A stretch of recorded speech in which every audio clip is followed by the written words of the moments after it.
How long I've been waiting for this. Woo, I'm about to make a name for myself here. With Alien Romulus out in theaters right now, the Alien franchise has been resurrected. We have, several of these films out and about. Alien is one of those franchises that I actually do really admire, more so for the original four films, not really these new ones that have came out. I have yet to see Romulus, but I am going to very soon. But I'm not going to talk about Alien Romulus today. I know on Squibcast I mostly talk about film and television, but I thought I'd change it up, and I want to talk about comic books today. Specifically, the recent Alien/Predator crossovers Marvel Comics has been publishing. Now, if you guys aren't aware, Disney bought 20th Century Fox, which is now 20th Century Studios, so now Marvel is in control of creating the Alien and Predator comic books. Where before, they mostly partnered with DC. I do have the Superman vs. Alien book and the Batman vs. Alien, which I have to say, Superman vs. Alien was pretty awesome. They basically put Supergirl in as the Ellen Ripley stand-in, and Superman lost all his powers, so he was vulnerable to the Xenomorph's attacks, and it was pretty cool. The Batman one was pretty forgettable. But I want to talk about the Marvel stuff. So recently they dropped a 4-issue series of Wolverine vs. Predator, which I have to say was pretty awesome. Now, this was a Bat in the Sun video done years ago, and it had the same outcome. Wolverine won. Obviously, if you look at the title of a book, Wolverine vs. Predator, it's pretty safe to assume that the guy who can fucking regenerate and never die is going to beat the alien that has been killed so many times in his own movie franchise. The basic story for that was that the Predator had a on and off feud with Wolverine throughout tons of years. Basically every stage in Wolverine's story, from when he was young to when he lived in Japan to when he was an X-Men to the present day. The Predator just shows up here and then. The same Predator, mind you. Wolverine never killed him. It's just the same Predator that's been wounded throughout all these years. He would show up and they would fight, and then, they would fuck off. Until eventually Wolverine finally did kill the Predator. It was a pretty fun read and had some really good art, and overall I was satisfied. I loved it, put it on my shelf, and was like, damn, that's a good story. Not long after I saw they announced that they're coming out with a Black Panther versus Predator book, which I'm like, that's kind of like the same thing. It's another Marvel hero with claws going against the Predator, but I'm really excited for that one. It drops, I believe, next month, so at the time of this recording it is not out yet, but I am excited to read that. And I'm assuming that T'Challa or T'Chaka, whoever the Black Panther for that book is going to wipe the floor with Predator. But it's a more even playing field because Black Panther cannot regenerate, he cannot come back, so I am actually looking forward to that. So we have 2 Predator crossovers with Marvel superheroes, and it's pretty good choices. It's not something completely random or stupid. And Marvel is using this to their advantage now that Disney owns the 20th Century Studios to create these comic book crossovers. I only assume that we're going to see Predator versus blank so many more times throughout the next few years. But they also dropped a new comic today. Well, not today, but a few days ago, as of the recording of this video. Aliens versus Avengers. Now, this is the big one I want to talk about because obviously Alien Romulus is out. We're making new Alien films. Apparently they're making new Predator films. They began shooting the movie called Badlands, which is another Predator movie. So clearly Disney has plans for these 2 franchises. They're intermingling them in the comic books with another franchise they own, being Marvel. And I do believe it's only a matter of time before we get like a fucking xenomorph egg or a facehugger in a Guardians of the Galaxy movie, or like an Easter egg that these creatures exist in the same universe as the Marvel superheroes. So when we get into Aliens vs. Avengers, we are in this kind of apocalyptic hellscape where we have space Wakandans breach one of these alien ships, and they find out that the robots or the androids from the Alien franchise have been like mass producing xenomorphs, and they've been sending them to planets to annihilate them, cause mass extinctions, and the Wakandans realize when they get there that they are too late and that a xenomorph has been sent to Earth. Then we fast forward through the Earth's destruction. Literally every panel is just the Earth has been decimated.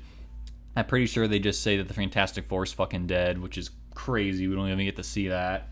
And basically our cast of characters, we have Captain Marvel, Bruce Banner, Miles Morales, and that old Wayland man from the fucking Alien franchise.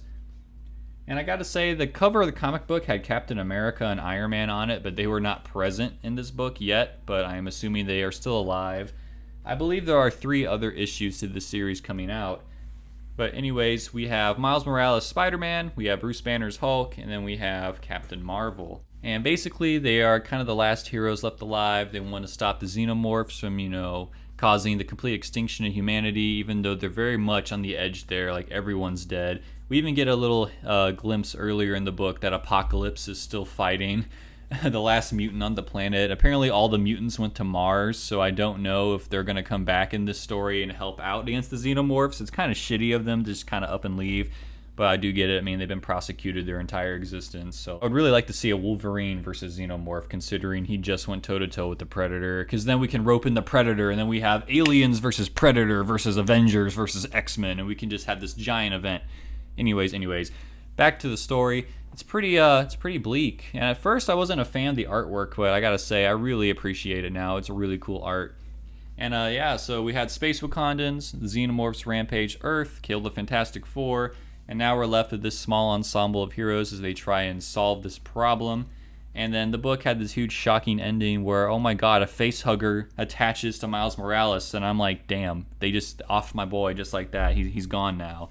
Psych. Apparently Miles Morales' suit had the Venom symbiote on it, and they have established that the Venom symbiote can actually overpower the facehugger, even though they also established in the same book that science and magic, fucking magic, cannot. I also do like that idea. I never really thought about it, how the Venom symbiote is an alien species established in Marvel. It's pretty cool that they're having that combat with the Xenomorph, which is, the outside alien species.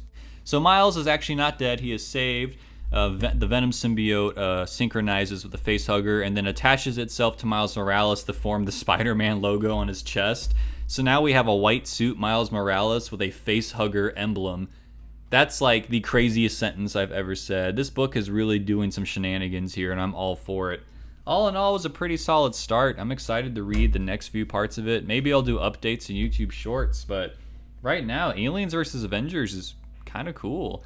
I mean, I really like that Marvel's taking this opportunity to produce more Alien and Predator crossovers, whereas before, we only had these characters crossing over with DC characters, crossing over with each other. We've never really seen them go against anything Marvel, and now within probably, a few months time span, we've seen the Predator go up against Wolverine, soon to be Black Panther, and now we have Aliens versus Avengers.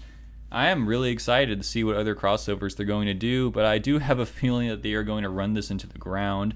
But an alternative, instead of just producing comic book after comic book of Marvel versus 20th century properties, how about we do like an animated feature film? Like, make Aliens versus Avengers like an animated movie. Make it straight to Disney Plus. Have Predator versus Wolverine be like an animated special, like a 30-minute animated special. That'd be fucking awesome.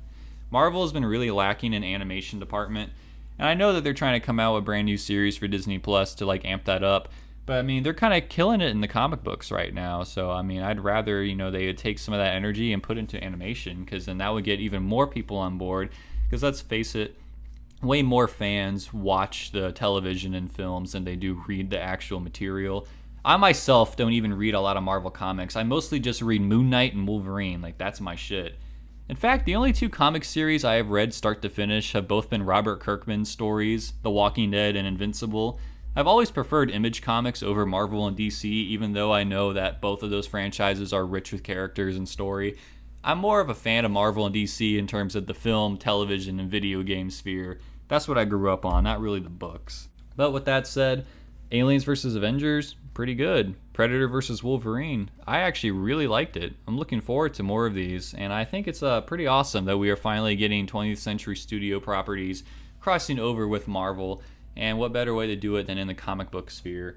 And yeah, I'm really hoping that this Alien storyline lands, and I do have a feeling they're going to do a lot more goofy shit with it. I mean, the whole Miles Morales suit thing was pretty cool, but also like very bizarre.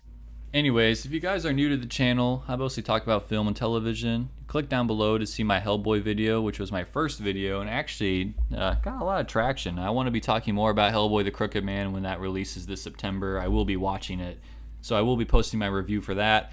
Squid Game Season 2 dropped a trailer at the Olympics. I was talking about that in another video a while ago, so check that out.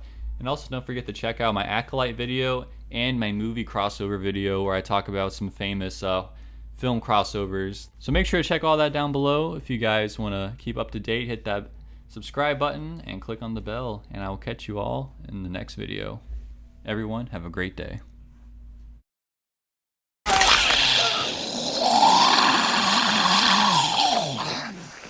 Oh no, not again.